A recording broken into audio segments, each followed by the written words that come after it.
Good morning, class. I am Professor Eli. I studied at Grand Canyon University, or GCU for short, and I learned how to make video games there.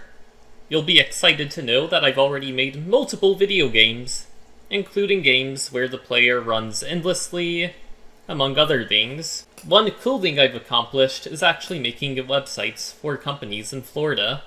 I am most excited to teach video game development and other programming skills.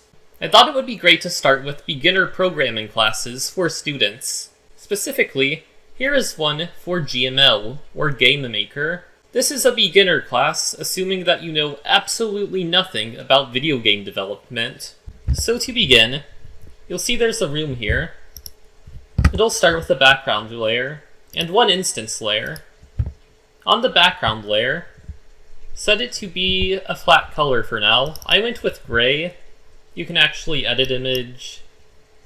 You can just pick a certain color and fill it. You can adjust the size here. I went with 1920 by 1080 since that's 1080p HD. And usually you want to make sure things are centered in, the middle center, not the top left as by default. Then I got some royalty-free pictures for rocks, paper, scissors. I made sure they were all the same size. Again, you can resize them like that.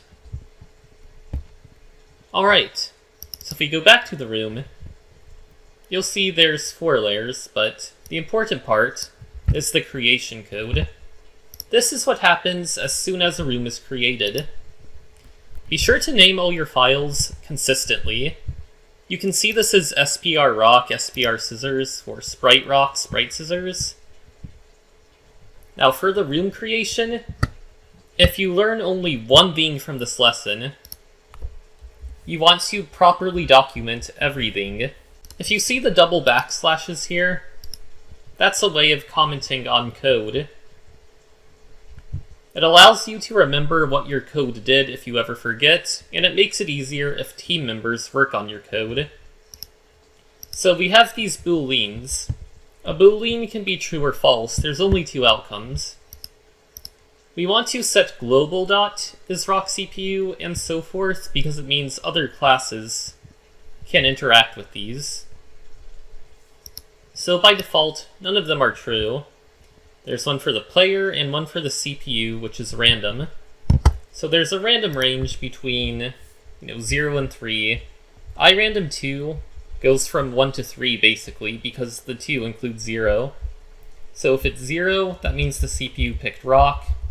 If it's 1, then the CPU picked paper. And if it's 2, they pick scissors. Alright. So where do we go from here? Well, these right here are actually buttons. You can have a master button where you add an event for left pressing that goes down to all the other buttons. Like if we look at the rock button, I set it to have the rock sprite specifically. So now you want to have a left press. You can see when a player clicks this, essentially that means is rock player. That means they are now a rock player, and this layer gets set to invisible. You'll see why when we run it. Button scissors, it's the same thing. You just have to copy and paste if you want. You can duplicate these and replace, the word rock with scissors if that makes it easier. But be sure to change the sprite. Then here's a restart button. We drag that into the instances, and what happens is we want to set a font. It can be any font you want. I use Helvetica, made it size 32 to make it more readable. But under button restart, you'll see it draws 20 pixels down, 20 pixels to the right, instructions at all times. And then the game restart function if the player presses R. So now, how do we show the results? Under Draw GUI, or GUI if you prefer to pronounce it that way, when this is active, it'll set the font to your main font with this line. And then if the player picks rock, it checks. Did the CPU pick rock? Then it's a tie. I used room width divided by 2 and room height divided by 2 for the x and y coordinates to make sure everything was in the middle. If you highlight a function, it'll tell you what each, part of the function is. So yeah, you can see, like, if the player picked paper and the CPU picked scissors, then the player won. Alright, you can see all the code here. Should look good. So now, we drag the buttons in layer 1 because that'll become invisible later. We always want the instructions visible, so we could drag, button restart inside layer, this layer, and then instances 2, the results go here. So now let's run it.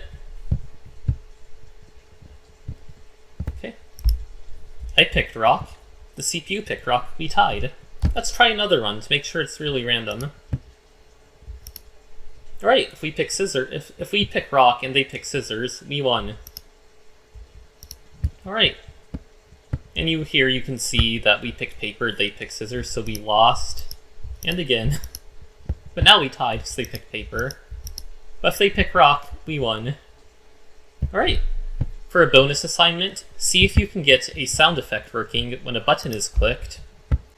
Professor Eli out. Have a great day.